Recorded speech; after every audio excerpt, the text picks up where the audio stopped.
मधुबन के बाबा, मधुबन के बाबा मुरली वाले, आपका क्या कहना, आपका क्या कहना। ओम शांति। आज 24 जनवरी 2022 के साकार मधुर महावाक्य है। बाबा ने कहा, मीठे बच्चे 21 जन्मों के लिए सदा सुखी बनने के लिए इस थोड़े समय में देही अभिमानी बनने की आदत डालो। 21 जन्मों के लिए सदा सुखी बनने के लिए इस थोड़े समय में देही अभिमानी बनने की आदत डालो। क्वेश्चन है, दैवी राजधानी स्थापन करने के लिए हर एक को कौन सा शौक होना चाहिए? दैवी राजधानी, सत्युगी राजधानी स्थापन करने के लिए हर एक में कौन सा शौक चाहिए? सर्विस का, ज्ञान रत्नों का दान करें, ये शौक रखो। तुम्हारी ये मिशन है पतितों को पावन बनाने की। इसलिए बच्चों को राजाई की वृद्धि करने के लिए खूब सर्विस करनी है।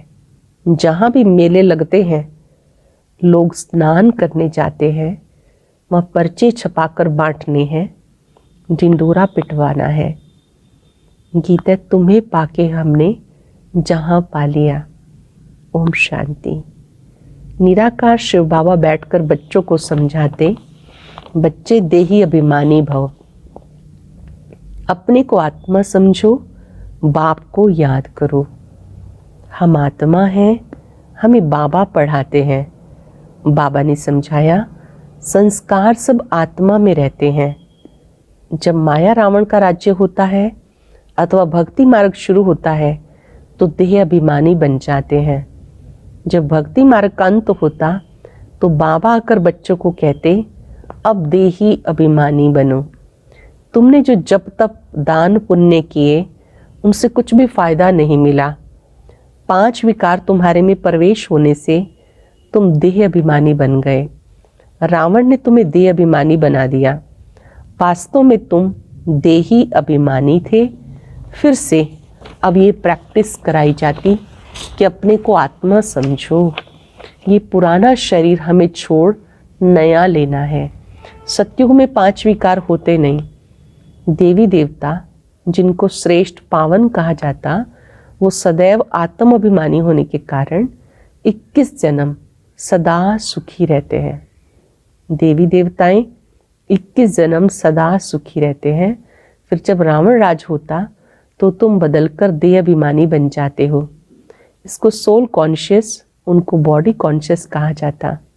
निराकारी दुनिया में बॉडी कॉन्शियस, सोल कॉन्शियस का प्रश्न ही नहीं उठता। वो तो है ही साइलेंस वर्ल्ड। ये संस्कार इस संगम युग पे होते हैं। तुम्हें देह अभिमानी से देही अभिमानी बनाया जाता। सत्युग में तुम देही अभिमानी होने के कारण दुख नहीं उठाते हो, क्योंकि नॉलेज है कि हम आत्मा है। यहाँ सब अपने को देह समझते हैं। बाबा आकर समझाते, बच्चे अब देही अभिमानी बनो तो विकर्म विनाश होंगे। इससे तुम आत्म अभिमानी बन जाते हो, सदैव सुखी रहते हो। सोल कॉन्शियस होने से तुम्हारे विकर्म विनाश होते हैं। इसलिए बाबा समझाते, मुझे याद करते रहो तो विकर्म विनाश होंगे। वह गंगा स्नान जाकर करते, परंतु वह कोई पतित पावनी तो है नहीं, ना योग अग्नि है जिससे विकर्म भस्म हो। ऐसे ऐसे मौके पर तुम बच्चों को सर्विस करने का चांस मिलता है। जैसा समय वैसी सर्विस। कितने ढेर मनुष्य स्नान करने जाते होंगे। कुंभ के मेले पे सब जगह स्नान करने जाते, कोई सागर पर, कोई नदी में भी जाते हैं। तो सबको बांटने के लिए कितने पर्चे छपाने पड़े। खूब बांटने चाहिए। पॉइंट ही सिर्फ ये हो, बहनों भाइयों विचार करो। पतित पावन ज्ञान सागर और उनसे निकली हुई ज्ञान नदियों द्वारा तुम पावन बन सकते हो, व पानी के सागर और नदियों से पावन बन सकते हो। इस पहेली को हल किया तो सेकंड में जीवन मुक्ति पा सकते हो, राजभाग का वर्षा भी पा सकते हो। ऐसे से पर्चे हर एक सेंटर छपा ले। नदियाँ सब जगह हैं, नदियाँ निकलती हैं बहुत दूर से, नदियाँ तो जहाँ तहाँ बहुत हैं। फिर क्यों कहते हैं कि इसी से नदी में स्नान करने से पावन होंगे? खास एक जगह इतना खर्चा कर तकलीफ करके क्यों जाते हैं? ऐसे तो नहीं एक दिन स्नान करने से कोई पावन हो जाएंगे। स्नान तो जन्म जन्मांतर करते आए, सतयुग में भी स्नान करते हैं, वहाँ तो है ही पावन। यहाँ तो ठंडी में कितनी तकलीफ लेकर जाते हैं स्नान करने, तो उनको समझाना है, अंधों की लाठी बनना है, सुजाग करना है। पतित पावन आकर पावन बनाते हैं, तो दुखियों को रास्ता बताना चाहिए। ये छोटे छोटे पर्चे सब भाषाओं में छपे हुए होने चाहिए, 1,00,000 2,00,000 छपाने चाहिए। जिनकी बुद्धि में ज्ञान का नशा चढ़ा हुआ है उनकी बुद्धि काम करेगी। ये चित्र 2-3 लाख सब भाषाओं में होने चाहिए। ये चित्र 2-3 लाख सब भाषाओं में होने चाहिए। जगह जगह सर्विस करनी है। एक ही पॉइंट मुख्य है, आकर समझो सेकंड में मुक्ति जीवन मुक्ति कैसे मिलती है। मुख्य सेंटर्स की एड्रेस डाल दो, फिर पढ़ें या ना पढ़ें। तुम बच्चों को त्रिमूर्ति के चित्र पे समझाना चाहिए। ब्रह्मा द्वारा स्थापना जरूर होनी है। दिन प्रतिदिन मनुष्य समझते जाएंगे, बरोबर विनाश तो सामने खड़ा है। ये झगड़े आदि बढ़ते ही जाएंगे। मिल्कियत के ऊपर कितने झंझट चलते, फिर नहीं तो मारामारी भी कर लेते। विनाश सामने है ही। जो अच्छी रीति गीता भागवत पढ़े होंगे वह समझेंगे बरोबर ये पहले भी हुआ था। तो बच्चों को अच्छी रीति समझाना चाहिए, क्या पानी में स्नान करने से मनुष्य से पतित से पावन बनेंगे व योग अग्नि से पावन बनेंगे। ये बात पूछनी चाहिए कि पावन किस से बनेंगे, योग अग्नि से या गंगा स्नान करने से। भगवान वाच, मुझे याद करने से तुम्हारे विकर्म विनाश होंगे। जहाँ जहाँ तुम्हारे सेंटर्स हैं विशेष मौके पर ऐसे पर्चे निकालने चाहिए। मेले भी बहुत लगते हैं, इसमें ढेर मनुष्य जाते हैं, परंतु समझेंगे कोई मुश्किल ही। पर्चे बांटने के लिए बहुत चाहिए जो फिर समझा सके। ऐसी जगह खड़ा रहना चाहिए, यह है ज्ञान रतन। सर्विस का बहुत शौक होना चाहिए। हम अपनी दैवी राजधानी स्थापन करते हैं, यह है मनुष्य से देवता अथवा पतित को पावन बनाने की मिशन। ये भी लिख सकते हो। बाबा ने समझाया, मन मना भव। पतित पावन बेहद बाप को याद करो तो विकर्म विनाश हो जाएंगे। यात्रा के पॉइंट भी तुम बच्चों को बार बार समझाई जाती। बाप को बार बार याद करो। सिमर सिमर सुख पाओ, कलह कलेश मिटे सब तन के, तुम एवर हेल्दी बन जाएंगे। याद करने से एवर हेल्दी बन जाएंगे। बाबा ने मंत्र दिया, मुझे सिमरो, अर्थात याद करो। ऐसे नहीं कि शिव शिव बैठ के सिमरो। शिव के भगत अथवा शिव शिव के माला जपते हैं, वास्तव में रुद्र माला। शिव और सालिग्राम, ऊपर में है शिव, बाकी है छोटे छोटे दाने अर्थात आत्माएं। आत्मा इतनी छोटी बिंदी है। काले दानों की भी माला होती है, तो शिव की माला भी बनी हुई है। आत्मा को अपने बाप को याद करना है, बाकी मुख से शिव शिव बोलना नहीं है।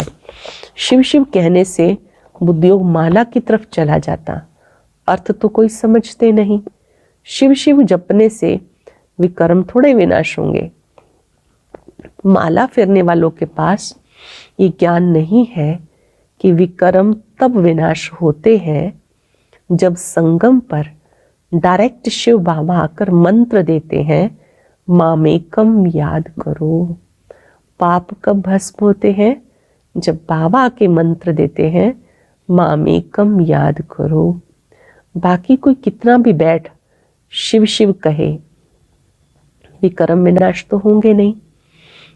काशी में जाकर कहते हैं शिव काशी।